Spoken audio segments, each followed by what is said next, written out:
Black lives matter. All lives matter. Open everything.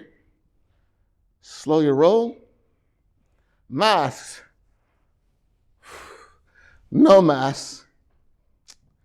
Almond joy. Mounds. How do we settle our differences?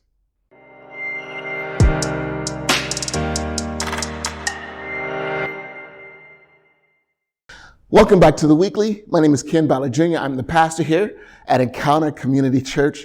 And we are in the middle of a series called The New Normal, where we're looking at how do we adjust to life with COVID-19 and moving forward, because it's never going to be the same again. And what about with racial equality and moving forward, because it's never going to be the same again either.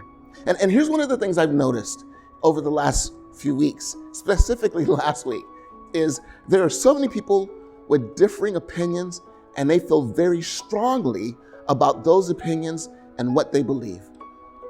And here's the question is, how do we navigate this in such a way to where our differences of opinions can still bring us closer together and not necessarily drive us apart?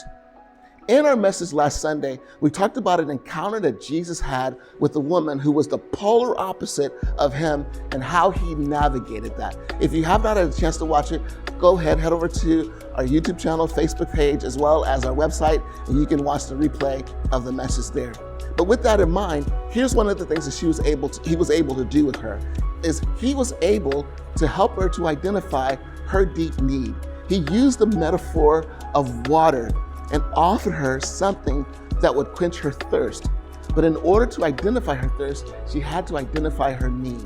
What was it that she was turning to fulfill her deepest needs, thus quench her thirst? And in doing so, that's where healing was instituted into her life. So with that in mind, here's what I want to encourage, or here's what I want to suggest. How do we get on the other side of our differences and yet be unified and yet be together and yet be one? How do we do that? And I think it's simply this.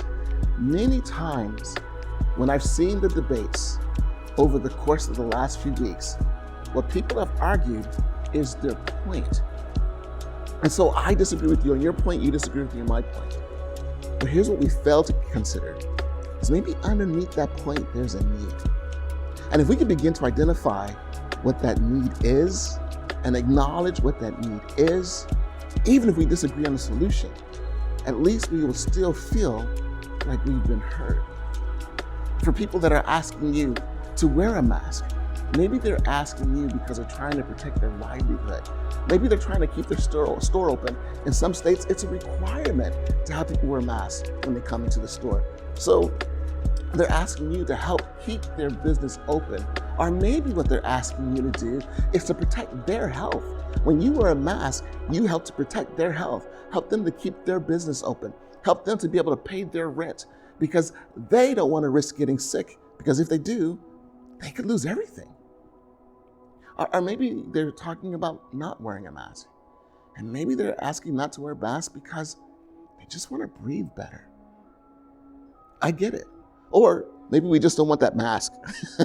We don't want that tan, the mask tan. I get that too. But let's begin, rather than trying to argue points, let's begin to listen for need. And let's speak to one another's need. And maybe we'll feel heard and be unified, even if we don't agree with the solution.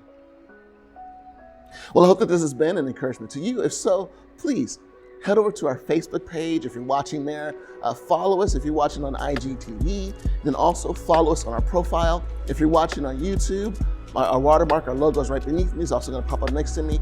Please subscribe to our YouTube channel.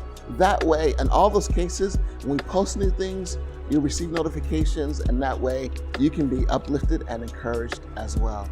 And if this has spoken to you, please take a moment to click and share it with a friend. Well, take care. God bless you. And if you happen to be in town a Sunday morning at 10:30 a.m., we're doing our services outside to help protect us from COVID-19, to minimize the risk. or we're meeting outside in our parking lot, or feel free to watch our service on YouTube or Facebook as well. Sunday morning, 10:30 a.m.